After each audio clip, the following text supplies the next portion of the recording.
Dear students, welcome to সাফল্য academy. Sourav স্যারের YouTube চ্যানেলে প্রত্যেককে স্বাগত জানাচ্ছি। আজকে আমরা চলে এসেছি আবার একটা ভিডিও তোমাদের সামনে নিয়ে, যেখানে আমরা অ্যাপ্রোপ্রিয়েট প্রিপারেশন নিয়ে কিছু আলোচনা করব এবং পরীক্ষার জন্য মোস্ট ইম্পর্টেন্ট অ্যাপ্রোপ্রিয়েট প্রিপারেশন।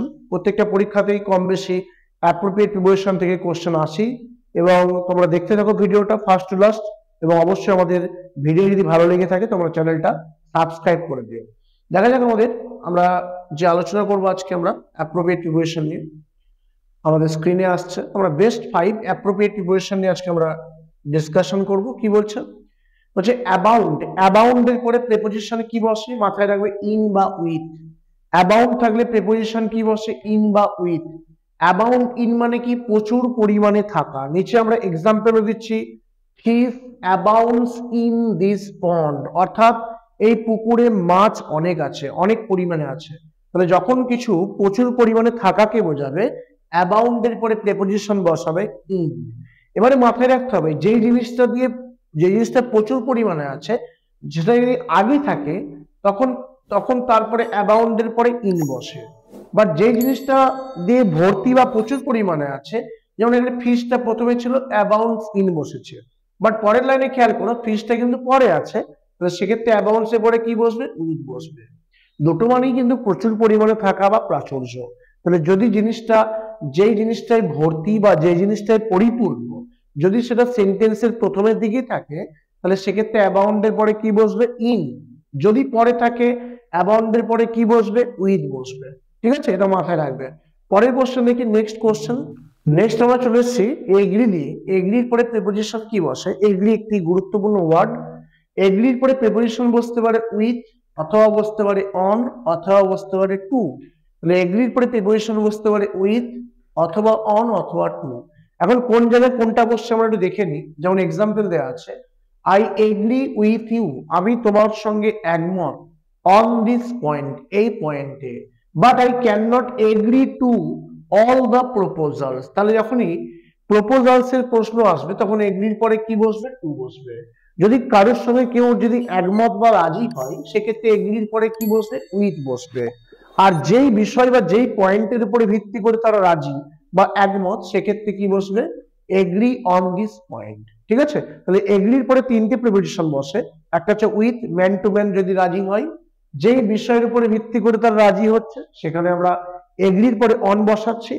আর যদি কোনো প্রপোজালের প্রশ্ন আসে, সেক্ষেত্রে এগ্রি টু প্রপোজালস। ঠিক আছে, এই তিনটে জিনিস মাথায় রাখতে হবে। পরবর্তী দেখে নিই আমরা। নেক্সট আমরা অ্যাপ্রোপ্রিয়েট প্রিপোজিশনে চলে আসছি। অ্যানসিয়াস। অ্যানসিয়াসের পরে প্রিপোজিশন কি বসে? অ্যানসিয়াসের পরে অ্যাবাউট বসতে পারে বা ফর বসতে পারে। অ্যানসিয়াস কথা মানে কি? লিখে রাখো, উদ্বিগ্ন হওয়া। অ্যানসিয়াস অ্যাবাউট বা ফর মানে উদ্বিগ্ন হওয়া। এখন অ্যানসিয়াসের পরে কোথায় অ্যাবাউট বসে, কোথায় ফর বসে, আমরা একবার দেখে নেবো এক্সাম্পলে। কি বলছে? I am anxious about your health, আমি তোমার স্বাস্থ্য নিয়ে যথেষ্ট উদ্বিগ্ন বা চিন্তিত। তাহলে অ্যানসিয়াস অ্যাবাউট মানে কি? উদ্বিগ্ন বা চিন্তিত।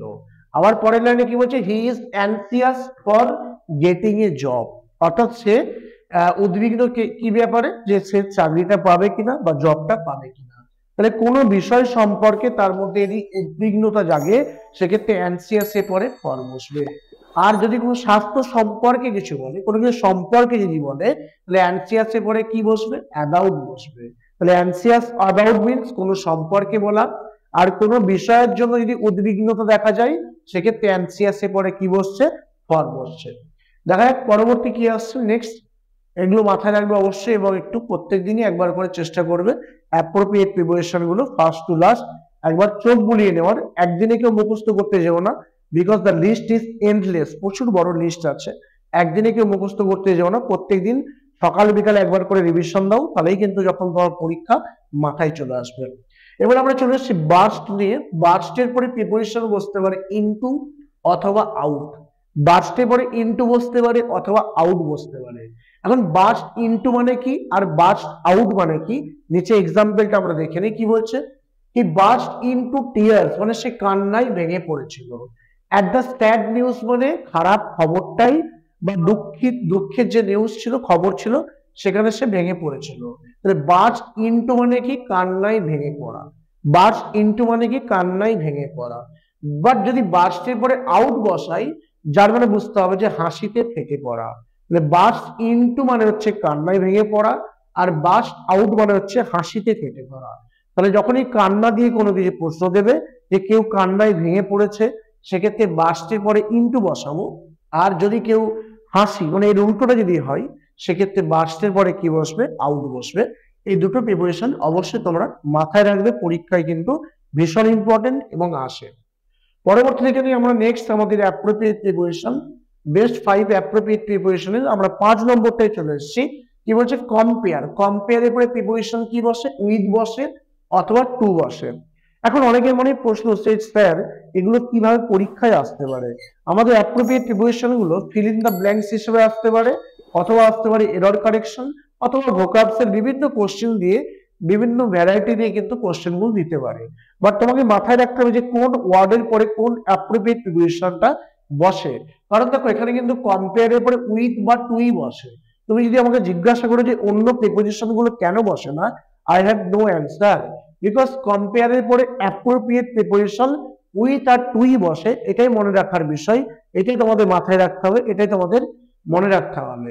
নিচে দেখো এক্সাম্পল কি বলেছে, আরেনটেগর may be compared with Shakespeare. অর্থাৎ রবীন্দ্রনাথ ঠাকুরকে কার সঙ্গে তুলনা করা হচ্ছে, শেক্সপিয়ারের সঙ্গে তুলনা করা হচ্ছে। অর্থাৎ তোমরা দেখতে পাচ্ছ যে রবীন্দ্রনাথ ঠাকুর এবং শেক্সপিয়ার দুজনেই কিন্তু একই ক্ষেত্রের বা একই ফিল্ডের দুজন ফেমাস মানুষ। তাহলে আমরা এখানে কিন্তু তুলনা কিন্তু একই ক্ষেত্রের মধ্যে করছি, মানে সেম ফিল্ডের মধ্যে করছি, তাই কম্পেয়ারের পরে কি বসাচ্ছি, উইথ। বাট যখনই দেখো ফিল্ডটা চেঞ্জ হয়ে যাচ্ছে, একটা জিনিসের সঙ্গে অন্য একটা ফিল্ডের তুলনা করছি, সেক্ষেত্রে কম্পেয়ারের পরে কি বসছে, টু বসছে। যেমন এখানে এক্সাম্পল দেওয়া আছে, anger is compare to fire. অর্থাৎ রাগকে তুলনা করা হচ্ছে কার সঙ্গে, আগুনের সঙ্গে তুলনা করা হচ্ছে। তাহলে এখানে রাগ একটা জিনিস আলাদা, ফায়ার একটা আলাদা জিনিস, দুটো ডিফারেন্ট ফিল্ড, সেক্ষেত্রে কম্পেয়ারের পরে প্রিপোজিশন বসছে টু। বাট যখনই সেম ফিল্ডের মধ্যে আমরা কম্পেয়ার করবো বা তুলনা করব, সেক্ষেত্রে আমরা কম্পেয়ারের পরে কি বসাবো, উইথ বসাবো। এগুলো আমাদের অবশ্যই মাথায় রাখতে হবে। এবং এই বেস্ট 5টা যে প্রিপোজিশন আমরা আলোচনা করলাম অ্যাপ্রোপ্রিয়েট, এখান থেকে কিন্তু পরীক্ষায় ভীষণ ভীষণ প্রশ্ন আসে, তোমরা একবার মাথায় রেখো। আমরা আগামী দিনে আরো ভিডিও নিয়ে আসবো, যেখানে বেস্ট বেস্ট অ্যাপ্রোপ্রিয়েট প্রিপোজিশন গুলো নিয়ে তোমাদের সামনে ডিসকাশন করব। এবং যখন বাড়িতে পড়বে, অবশ্যই কোনটার পরে কোনটা বসে এটা তো দেখবি, তার সাথে সাথে নিচে দেখবি এক্সাম্পল দেওয়া আছে, সেই এক্সাম্পল গুলো চোখ বুলিয়ে নেবে, তাহলে মাথায় খুব সহজে ঢুকিয়ে যাবে এবং মনে রাখতেও সুবিধা হবে। তোমাদের যদি চ্যানেলটা ভালো লেগে থাকে ভিডিওটা, তোমরা অবশ্যই চ্যানেলটা সাবস্ক্রাইব করে দিও এবং লাইক কমেন্ট করতে কেউ ভুলো না। সবাই খুব ভালো থেকো।